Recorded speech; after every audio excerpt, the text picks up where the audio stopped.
De volta com o Band Cidade, tem mais previsão de chuva para a região nesta quarta-feira. Os detalhes no mapa da previsão.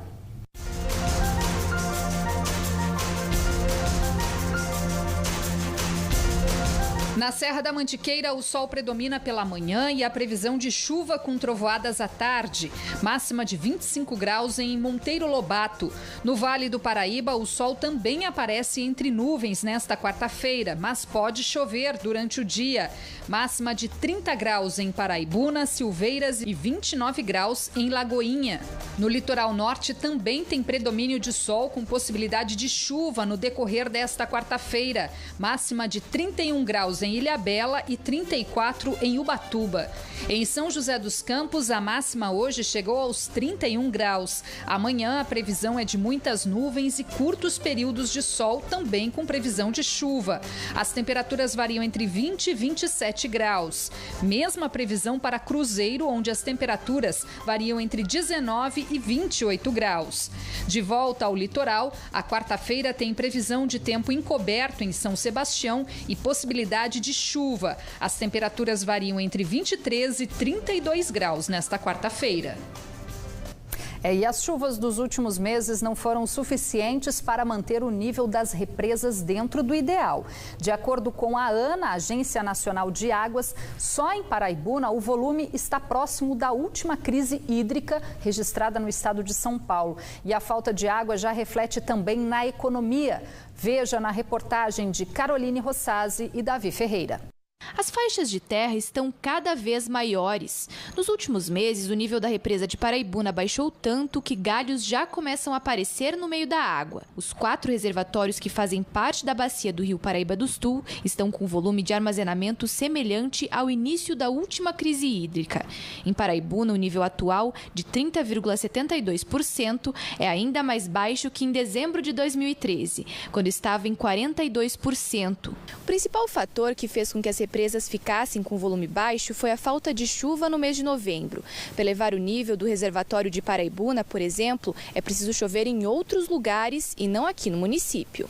Este especialista em recursos hídricos explica que as pancadas precisam cair em cidades como São Luís do Paraitinga, Lagoinha, Natividade da Serra e Redenção da Serra, além de Areias, onde está a nascente do Rio Paraíba do Sul. A falta de chuva é o mais importante, né? Nós tivemos um início de período chuvoso tardio, normalmente acontece em setembro, começo de chuvas. Nossas chuvas começaram a partir de novembro. A intensidade de chuva que caiu no reservatório, na região que abastece o reservatório, tem sido pouca, né? E praticamente aqui em Paraibuna o nível do reservatório é o mesmo, né, desde novembro. Ele tem se conservado, mas era um período de recuperação. Na represa de Santa Branca, o volume de abastecimento era de 39% em dezembro de 2014. 2 anos depois, aumentou para 62% e agora está em 44%. Em Jaguari, de 14% passou para 19% e atualmente está em 12%. E no reservatório do Funil, de 111% aumentou para 177%, porém voltou a cair, 109% em dezembro de 2017. O seu Ivan é dono desta pousada, que fica a cerca de 2 quilômetros da represa de Paraibuna.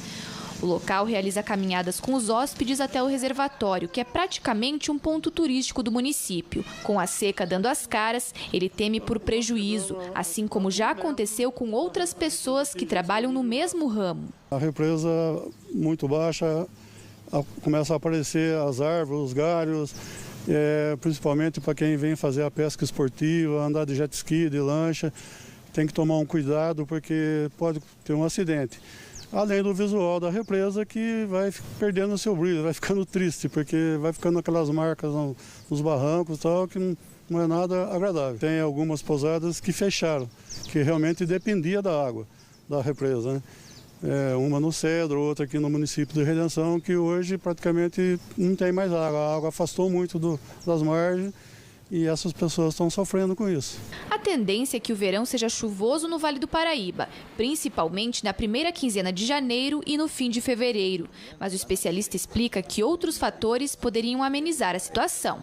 Rio de Janeiro que tem uma transposição importante, ele sangra, né, do leito do Paraíba quase 2/3 da água para abastecer a região metropolitana do Rio de Janeiro e gerar energia elétrica. Eles, naquele período, eles fizeram uma obra de economia de água, que é uma soleira para evitar a intrusão salina, quer dizer, o avanço do mar dentro do Canal de São Francisco, onde tem o abastecimento da cidade ou da região metropolitana do Rio de Janeiro e de outras indústrias importantes.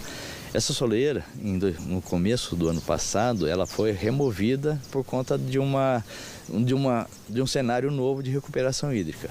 Só que isso não está acontecendo ainda aqui. E a chuva também é motivo de preocupação nessa época, só que para as defesas civis, por causa dos problemas que o excesso dela podem trazer nas áreas de risco. Em São José dos Campos, o trabalho de monitoramento desses locais já foi intensificado e também é acompanhado de perto pelo CEMADEM, o Centro Nacional de Monitoramento e Alertas de Desastres Naturais. Na Travessa José Francisco de Souza, a marca da última enchente no dia 6 de março ainda não saiu da parede e nem da memória dos moradores da Vila Corintinha. O Joesley ainda recupera os prejuízos causados nesta época na casa dele. Bastante móveis perdi, roupa de criança, da minha filha, roupa nossa, minha, da minha esposa. Bastante coisa a gente foi perdendo. A gente fica meio apreensivo agora com essas chuvas fortes que está vindo. E fico preocupado, né? Porque a obstrução do rio ali não está certo, não está totalmente arrumada ali. E a gente fica com medo, né? De acabar prejudicando mais a gente ainda. E o que a gente tem acaba perdendo de novo. O maior temor dos moradores daqui é com este córrego, que é afluente do rio Cambuí e passa atrás do bairro, na região sudeste de São José dos Campos. Há 20 anos, ele transborda com as chuvas e toma conta das ruas ao redor. Na última enchente, a nossa equipe de reportagem registrou o cenário de destruição e os prejuízos que os moradores tiveram.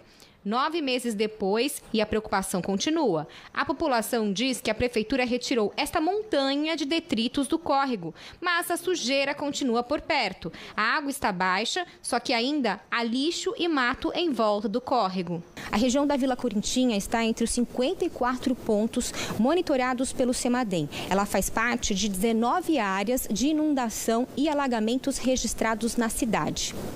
E é daqui desta sala que especialistas de 4 áreas diferentes avaliam a necessidade de enviar um alerta para a Defesa Civil no caso de um determinado volume de chuva. Nós monitoramos as áreas de risco que tem a cidade, o município, tem problemas tanto de deslizamentos, fundamentalmente na parte norte da cidade, perto da Serra da Mantiqueira, quanto também de rios, né? Nós temos grandes rios como o Rio Paraíba, mas também pequenos rios que costumam ter o que nós chamamos de resposta muito rápida, ou seja, chove e o rio transborda muito rapidamente. Esses são os casos mais difíceis de ser alertados, né? Então, a partir dos pluviômetros que nós temos no município, monitoramos quanto choveu nas últimas horas e, como nós temos meteorologistas, sabemos se esse limiar crítico pode ser ultrapassado. Nesse momento, então, a gente tenta enviar o alerta antes que a chuva crítica seja atingida. A cidade possui 11 pluviômetros. 6 deles estão localizados na Zona Norte, onde estão 16 áreas com risco de deslizamento. Este pesquisador fez um estudo na região e descobriu que a chuva é apenas um dos fatores para o deslizamento. A ação humana e as condições impróprias de moradia são as grandes causadoras dos desastres durante o verão. Nós fizemos um trabalho agora recentemente no bairro Freitas, na zona norte de São José dos Campos, onde ocorreram 4 vítimas fatais por conta de um deslizamento, né? E o que nós constatamos na ocasião foi uma quantidade muito baixa de chuva para a deflagração desse processo. Então, nos chamou a atenção, nós fizemos um levantamento de campo e nós constatamos que a causa principal para a deflagração do deslizamento lá no bairro Freitas foi a intervenção antrópica, ou seja, cortes verticais excessivos, da ordem de 6 a 7 metros de altura, sem contenção, sem nenhum muro de contenção, associado com vazamentos e sobrecargas no terreno. Devemos destacar que a quantidade de chuva necessária para a deflagração desse processo, né, ela já não não é tão alto como antigamente por conta desses fatores indutores. Então hoje a gente já está trabalhando com uma hipótese, com a probabilidade de deflagração de deslizamento com acumulados de chuva da ordem de 50 a 60 milímetros em 24 horas. A Defesa Civil de São José dos Campos já está de olho nos pluviômetros automáticos do CEMADEM. Se em 72 horas de chuva eles registrarem um volume considerado alto para determinada região, o órgão fica em alerta. Nós temos uma equipe de 20 funcionários e de 80 voluntários nas mais diversas áreas e das mais diversas especificações na parte profissional. A população nesse período fica em observação nos sinais de deslizamento, que são áreas, postes inclinados, árvores, trincas em barranco, e nessa situação entrar em contato imediato com a Defesa Civil através do telefone 190. Para janeiro já há previsões de chuva. A Defesa Civil espera 236 milímetros, de acordo com a média histórica para o mês. Já a meteorologia prevê para a primeira quinzena do mês de janeiro chuva volumosa. As pancadas devem ocorrer principalmente no decorrer das tardes. Os moradores da Vila Corintinha e de dezenas de outros bairros de São José dos Campos continuam com medo das chuvas que prometem chegar por aqui. Poderia passar um pouco mais tranquilo, né? Vinha a chuva, a gente tem um respaldo um pouquinho mais tranquilo aqui no bairro, né? E esperar, né, para ver o que vai acontecer agora nas próximas chuvas. No próximo bloco do Band Cidade, jogando em casa, Taubaté estreia logo mais na Copinha diante do Motoclube do Maranhão. E ainda, Santuário Nacional de Aparecida registra novo recorde de público. Em 2017, ano do jubileu dos 300 anos, 13 milhões de romeiros visitaram a terra da padroeira. 7 horas e 14 minutos agora.